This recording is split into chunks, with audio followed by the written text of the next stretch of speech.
waaw déjà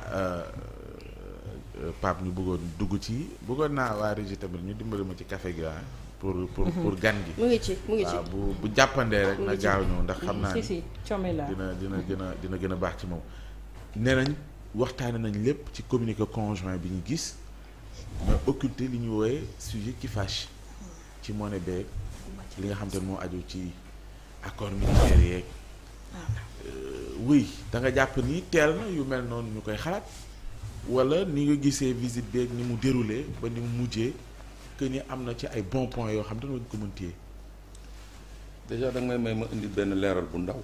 parce que dama gis ñu bëri di wax accueil yu président protocole bi fa nekkoon nangam sangam maanaam dañ ko tuuteel bi ñu koy accueillir. wala même bu muy dugg Élysée par porte dérobée la duggee et tout. France comme Sénégal dañu am ce qu'on appelle le protocole d'État ñun dañu am un directeur du protocole mu ngi nekk ministère des affaires étrangères. France le directeur du protocole d'État ñoom dañ ci yokk état protocole d'État moom mooy organiser lépp li nga xam ne mooy visite chef d'État wala chef de gouvernement buy ñëw France wala visite président français wala premier ministre français à l'étranger. soo xoolee li nga xam ne mooy accueil kii président Bassirou Diomaye Faye c'est le directeur du protocole d'État moo ko accueillir parce que France tam il faut que ñu xam une chose. France ñetti visite la am dans son agenda républicain. mooy la visite d'État mooy bi nga xam ne yow bu ñu la invité yow président de la République ci boppam mooy déplacé wu moo lay jël si ànd ak yow.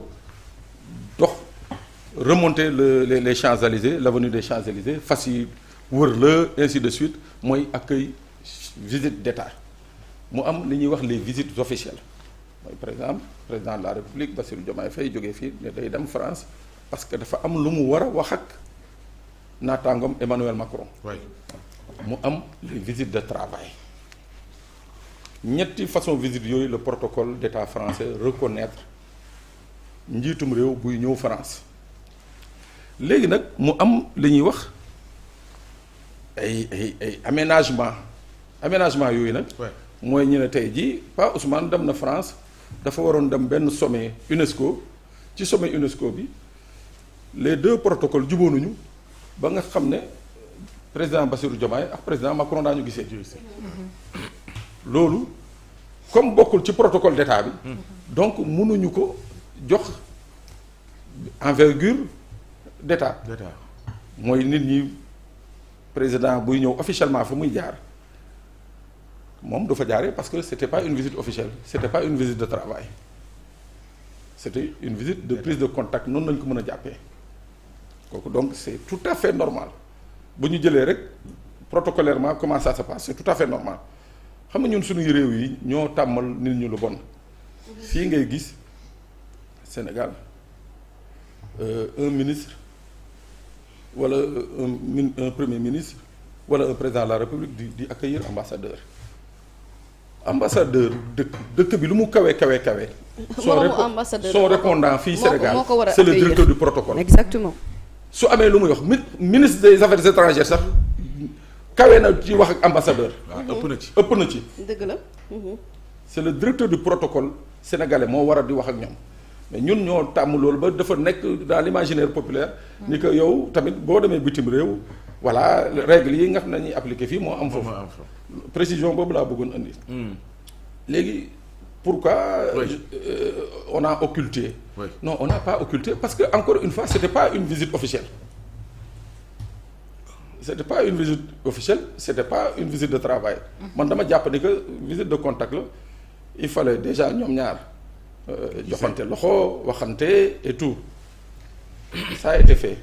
profité nañ ci waxaale la nga xam ne moo leen arrangé parce que ci wàllu accord de défense yeeg wàllu CFA yooyu buñ koy wax du waxu maanaam jóg rek ñëw seeti ma mi rek commencé ko wax jooju. c'est-à-dire dañ koy préparer les deux délégations dañ koy préparer liggéey ci pendant des semaines pendant des mois. ba mu leer ni que tey jii ñaari chef d'État yi ku ci nekk am nga argument boo toogee ak sa morom parce que en diplomatie ce qu'il faut éviter mooy les coups bas mooy ma nar a ñëw toog ak Pa Ousmane di wax ak moom la nga xam ne Pa Ousmane xamul woon ni que man préparé naa pour wax ak moom loolu.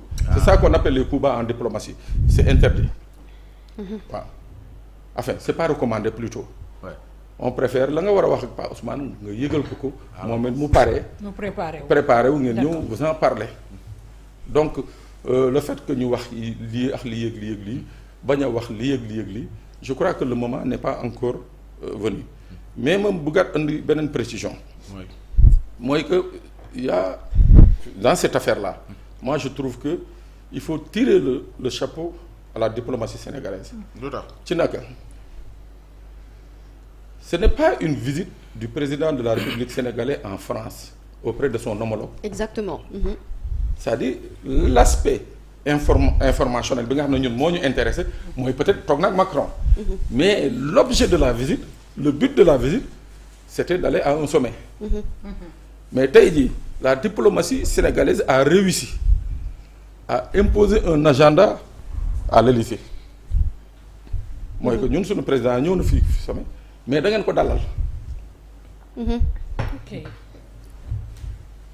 loolu moo tax soo gisee poignée de main bi gis les échanges entre les deux chefs d'État nga gis également bi mu demee Quai d'Orsay comment ça s'est passé tu te dis que quelque part c'est un ouf de soulagement pour la France. pour la France. waaw c'est un ouf de soulagement. Oui, exactement. waaw soo xoolee qualité relation yi nga xam ne France amoon na ko ak Macky Sall ak léegi nii ni mu demee tu te dis que tey jii ils sont vraiment rassurés féex nañu même bu dee officiellement amaguñu la venue du président mais féex nañu. mais féex nañu. donc déjà c'est quelque chose c'est un point bi nga xam ne moi je le dis je le mets à l'actif de la démocratie sénégalaise. waaw léegi nag lañ fa jot a wax nag. mun nañ ci également commenter. voilà impulser une nouvelle dynamique. waaw ça c'est des langages diplomatiques. yu bëgg a tekki lan par exemple.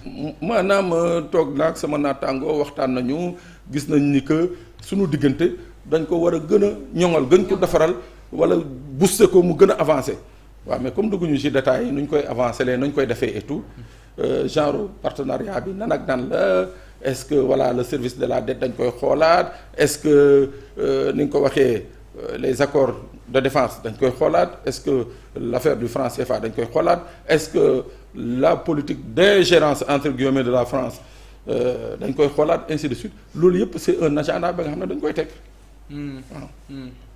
ak na mu demee it moom président Bassirou Diomaye Diakhar Faye yegg si ca ambassade bi nga xamante ni fa la uute comme ni ñu ko daan gisee comme ni ko ñenn ñi relevé que ña daan dem hôtel la ñuy jël aux frais du contribuable sénégalais ak anam gi mu fa demee rek yamu solo nag yu mel noonu dafa am symbole derrière yëpp buy tekki ñoom ñi ñëw accéder au pouvoir souverainisme bu ñu wootee. bon il y a une symbolique par exemple le président français bu fi ñëwee Emmanuel Macron du tëdd hôtel de résidence ambassade de France lay fanaan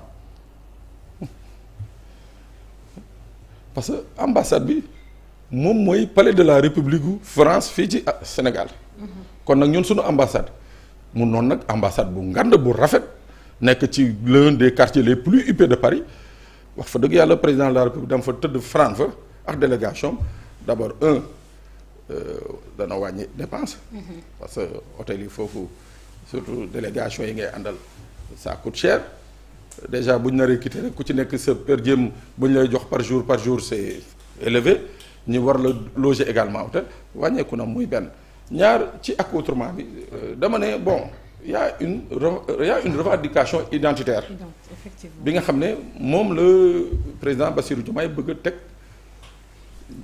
devant ceux-là avec qui il discute on le reconnaît ça mais dama ne revendication identitaire bi warul tax tamit ñu fàtte l'essentiel c'est-à-dire mun nga solu olof mun nga solu africain mais tant que dans le discours dans le verbe et dans les actes posés agiroo comme un Sénégalais wala agiroo comme un Africain ça ne sert à rien mais li ñu gis daal en tout cas dans un premier temps mooy que wanee na ni que moom sénégalais la ci colin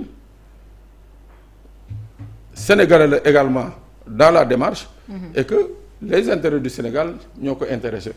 Maintenant on attend de voir la suite qu'est-ce que cela va donner. Mami déjà ci même tempo bi li nga xam ne ñu ngi ko